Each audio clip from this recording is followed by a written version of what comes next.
तो चलिए शुरू करते हैं आज का टॉपिक। आज के इस टॉपिक में हम लोग पढ़ेंगे वुड और शूट के बारे में। इसके पहले हम लोग विल और सेल के बारे में पढ़ चुके थे, जिसमें first person, second person, third person क्या होता है, इसको सब्जेक्ट, ऑब्जेक्ट और पॉजेसिव डिटर्मिनेशन के हिसाब से देख चुके थे। आज के इस टॉपिक में हम लोग पढ़ेंगे वुड के बारे में। तो वुड होता क्या चीज़ है, इसके बारे में पढ़ते हैं। और एक होता है शूट, ठीक है। तो वुड के जितने भी रूल्स है और शूट के भी जितने भी रूल्स है उसके बारे में हम लोग यहाँ पर पढ़ेंगे।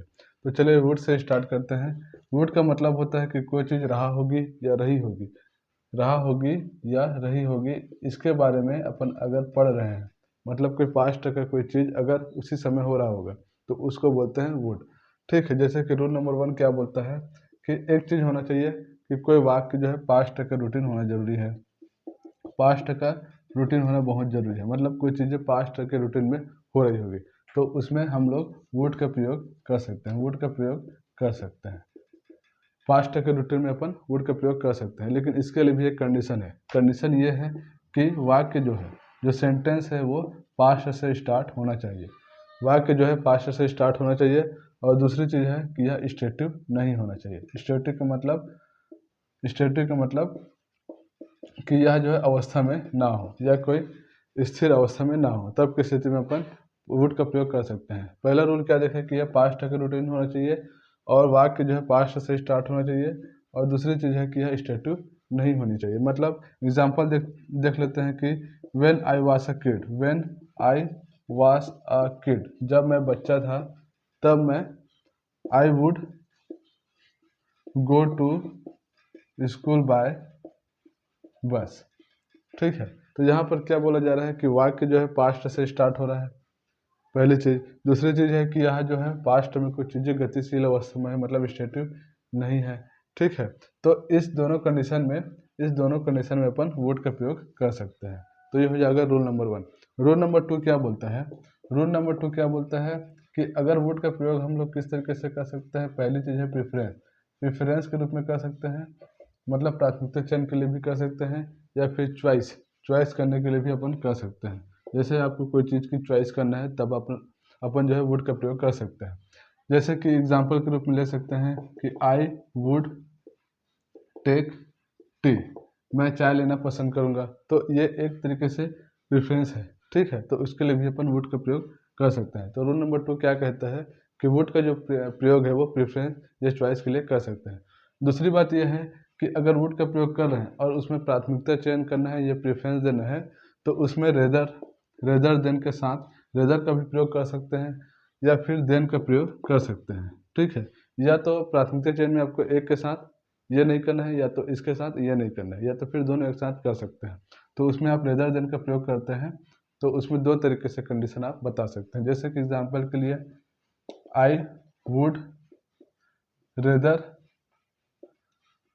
डाई देन बेग, इसका मतलब हो रहा है कि मैं भीख मांगने से अच्छा मरना पसंद करूंगा।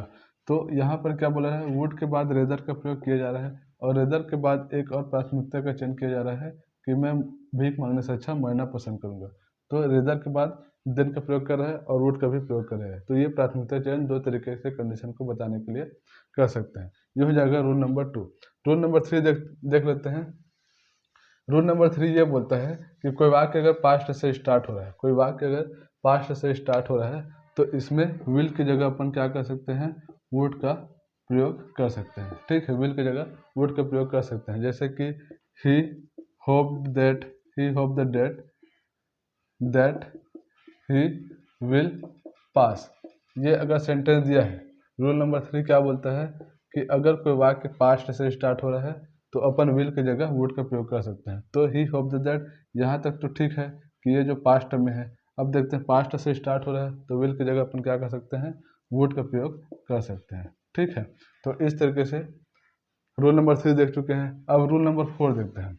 रूल नंबर 4 क्या बोलता है कि रूल नंबर 4 ये बोलता है कि वुड का जो प्रयोग है, अपन अगर वुड का प्रयोग कर रहे हैं तो इसमें दो तरीके से कंडीशन को आप लोग डिफाइन कर सकते हैं। पहला कंडीशन ये है कि प्रेजेंट इमेजिनेशन को बताने के लिए कर सकते हैं।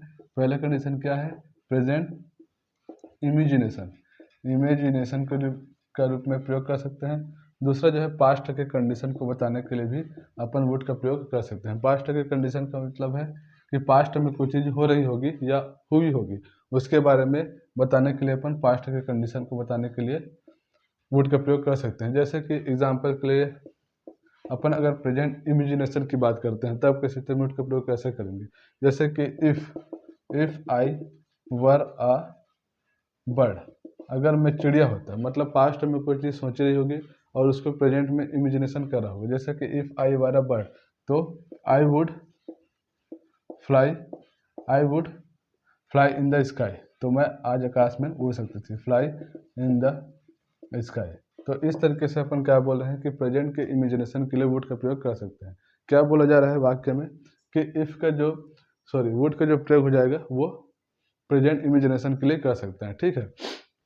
दूसरा चीज़ क्या है कि पास्ट के कंडीशन बताने के लिए कर सकते हैं। यहाँ पर देखिए वाक्य जो पास्ट से स्टार्ट हो रहा है तो भी कंडीशन है कि वुड का प्रयोग कर सकते हैं। दूसरा चीज़ है कि प्रेजेंट इमेजिनेशन के लिए बताने के लिए कि आप कोई चीज़ अभी सोच रहे हैं, पास्ट में सोचे होंगे, तो प्रेजेंट में उसको अगर वो चीज़ हो सकती थी तो उसके बारे में बताने के लिए वुड का प्रयोग कर सकते हैं। दूसरा क्या है, if I had seen you I would stopped my car, अगर मैं तुम्हें उसी समय देखा होता, if I had seen you, अगर मैं तुम्हें उसी समय देखा होता तो I would stopped my car, तो मैं उसी समय कार को रोक ली। तो मतलब पास्ट के कंडीशन को बताने के लिए अपन वुड का प्रयोग कर सकते हैं, ठीक है। तो ये हो जाएगा रूल नंबर 4। अब रूल नंबर 5 देख लेते हैं। रूल नंबर 5 क्या बोला जा रहा है। रूल नंबर 5 ये बोला जा रहा है कि अगर आपके पास कोई चीज़ है, जैसे कि आपके पास विल का प्रयोग कर रहे हैं। रूल नंबर 5 क्या बोला जा रहा है कि विल का जो प्रयोग है, जैसे विल अपन क्या किए थे, विल का जो प्रयोग किए थे वह पास्ट के रूप में करते थे वुड का प्रयोग करने के लिए। अगर जो है विल का प्रयोग कर रहे हैं, अगर इसको पास्ट के फॉर्म में बताना है, रूल नंबर 5 क्या बोलता है, विल का जो प्रयोग है अगर पास्ट के फॉर्म में बताना है तो इसके लिए क्या करेंगे, अपन जो है इस विल का जो प्रयोग है वो अपन सेंटेंस के डायरेक्ट स्पीच को अपन क्या कर देंगे, इनडायरेक्ट में बदलने के लिए इसको सीधा अपन वुड का प्रयोग कर सकते हैं। इनडायरेक्ट स्पीच में बदलने के लिए वुड का प्रयोग कर सकते हैं। देखिए वुड का प्रयोग कहाँ कहाँ करना है। पहली चीज़ तो है वुड का प्रयोग करना सीखना है। वुड का प्रयोग अपन 4 रूल से सीख चुके हैं। रूल नंबर 5 क्या बोलता है, विल अगर वुड का प्रयोग कब करेंगे, विल अगर पास्ट के फॉर्म में, विल का प्रयोग अगर हम पास्ट के फॉर्म में करेंगे, विल का प्रयोग तो पास्ट के फॉर्म में करेंगे ही, लेकिन अगर डायरेक्ट से इनडायरेक्ट स्पीच में है तब की स्थिति में उसको कर सकते हैं, ठीक है। जैसे कि एग्जांपल के लिए ही सेड और माल बाद यहाँ पर इन्वर्टेड कामा है, ठीक है, कॉमा हो जाएगा उसके बाद इन्वर्टेड कामा। जब भी डायरेक्ट स्पीच की बात करते हैं तो जो भी सेंटेंस रहेगा रिपोर्टिंग या रिपोर्टेड जो स्पीच रहेगा वो हमेशा इन्वर्टेड कामा के अंदर रहेगा, ठीक है। तो ही सेड के बाद क्या हो जाएगा, ही विल गो देयर, ठीक है।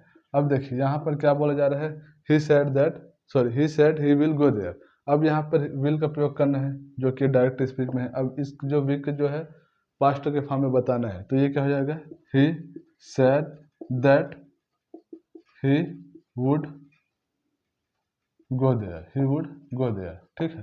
तो इस तरह के कंडीशन में बताने के लिए अपन कर सकते हैं, ठीक। तो पास्ट में है या वुड का प्रयोग कैसे कर सकते हैं, विल का जो है इनडायरेक्ट स्पीच में बदलने के लिए वुड का प्रयोग पास्ट के फॉर्म में कर सकते हैं, ठीक है, सीधी सी बात है। तो यहाँ पर वुड का प्रयोग कर चुके हैं, अब शूड का प्रयोग करना सीखते हैं। तो शूड का प्रयोग कैसे करेंगे, शूड का प्रयोग करने के लिए, शूड का मतलब होता है कि कोई चीज़ को चाहिए, ठीक है। जैसे कि रूल नंबर 1 क्या बोलता है शूड के लिए, किसी को सजेशन देना है, किसी को सजेशन देना है या फिर एडवाइस देने के लिए अपन जो है शूड का प्रयोग कर सकते हैं, ठीक है।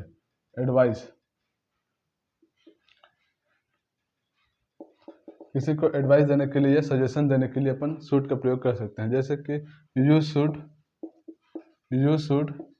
स्टडी इंग्लिश, तुम्हें इंग्लिश पढ़ना चाहिए, ठीक है। तो ये एक सजेशन दे रहा है, ठीक। शूड का प्रयोग कैसे करेंगे, ये शूड का प्रयोग है। तो शूड का प्रयोग कैसे करेंगे कि आपको कोई सजेशन देना है या एडवाइस देने के लिए आप शूड का प्रयोग कर सकते हैं। जैसे कि यू शुड स्टडी इंग्लिश, ठीक है, तो इसमें भी कर सकते हैं। या फिर किसी को एडवाइस देना है, ये सजेशन के लिए हो जाए, जैसे कि you should not love at his mistake. तुम्हें किसी के गलतियों पर नहीं हंसना चाहिए, ये एडवाइस दे रहा है। तो सजेशन और एडवाइस देने के लिए अपन शुड का प्रयोग कर सकते हैं। यू शुड स्टडी इंग्लिश, तुम्हें पढ़ना चाहिए इंग्लिश। तो ये सजेशन दे रहा है, सलाह देने के लिए तुम्हें किसी की गलती पर नहीं हंसना चाहिए। ठीक है, तो ये हो जाएगा रूल नंबर 1। रूल नंबर 2 क्या बोलता है? रूल नंबर 2 ये बोलता है कि अगर कोई वाक्य में, किसी वाक्य में लेस्ट का प्रयोग हो रहा है तो लेस्ट के बाद अपन क्या करेंगे? शुड का प्रयोग करेंगे। और अगर शुड का प्रयोग कर रहे हैं तो ये पूरा जो वाक्य हो जाएगा वो नकारात्मक वाक्य या नेगेटिव वाक्य के रूप में हो जाएगा। ठीक है, तो इस तरीके से अपन लोग लेस्ट के बाद शुड का प्रयोग नेगेटिव वाक्य या नकारात्मक वाक्य बनाने में कर सकते हैं। जैसे कि एग्जाम्पल देख लेते हैं, ये हो जाएगा रूल नंबर 2। ठीक है, तो जैसे कि एग्जाम्पल देख लेते हैं। एग्जाम्पल के लिए ही रन फास्ट लेस्ट, ठीक है, he run fast lest he should miss the train, miss the train. अब देखिए यहाँ पर सेंटेंस क्या बोला जा रहा है? He run fast lest he should miss the train. ठीक है, he run fast lest he should miss the train. अब लेस्ट के बाद शुड का प्रयोग हो रहा है, मतलब ये जो पूरा वाक्य है वो कहीं ना कहीं नेगेटिव वाक्य को बताया जा रहा है। ठीक है, तो लेस्ट के बाद शुड का प्रयोग कर सकते हैं ताकि वो जो सेंटेंस है वो नेगेटिव वाक्य में बन सके। और अगर शुड के बाद अगर नॉट का प्रयोग करते हैं तो ये सारा जो सेंटेंस है वो गलत हो जाएगा। ठीक है, तो ये लिस्ट के बाद अगर शुड का प्रयोग करते हैं तो ये अपने आप में नेगेटिव वाक्य है, लेकिन अगर आप लोग नॉट लगा देते हैं तो ये सारा सेंटेंस गलत हो जाएगा। तो लिस्ट के बाद शुड के प्रयोग करने से ये नेगेटिव वाक्य में आ जाएगा। रूल नंबर 3 हो जाएगा। रूल नंबर 2 ये हो गया। अब रूल नंबर 3 देखते हैं। रूल नंबर 3 क्या बोलता है कि शुड का जो प्रयोग है, शुड का जो प्रयोग है किसी सर्टेन सेंटेंस में भी इसका प्रयोग कर सकते हैं। एक ऐसी निश्चित कंडीशन में भी इसका शुड का प्रयोग क्या कर सकते हैं? इफ़ को हटाने के लिए भी कर सकते हैं। ठीक है, एक एग्जांपल देख लेते हैं कि if you need me, if you need me बोला जा रहा है। इफ़ यू नीड मी, उसके बाद let me now, let me now. ठीक है, अब यहाँ पे वाक्य क्या बोला जा रहा है कि इफ़ यू नीड मी, मुझे तुम्हारी ज़रूरत है, यदि मुझे तुम्हारी ज़रूरत है, लेट मी नाउ, तो तुम मुझे बताओ। ठीक है, तो एक सर्टेन कंडीशन के लिए आप लोग को क्या चाहिए? इफ़ की जगह अपन शुड का प्रयोग कर सकते हैं एक सर्टेन कंडीशन के लिए। तो इफ़ की जगह में इसको रिप्लेस करके शुड का प्रयोग कर सकते हैं। तो इस तरीके से हम लोगों ने वुड और शुड के बारे में जाना कि कैसे कैसे रूल होता है। इसके बाद जो नेक्स्ट टॉपिक में कुछ और रूल्स बचे हैं उसको पढ़ेंगे। उसके बाद जितने भी मॉडल्स है उसका क्वेश्चन आंसर करेंगे। तो मिलते हैं नेक्स्ट टॉपिक में। जय हिंद।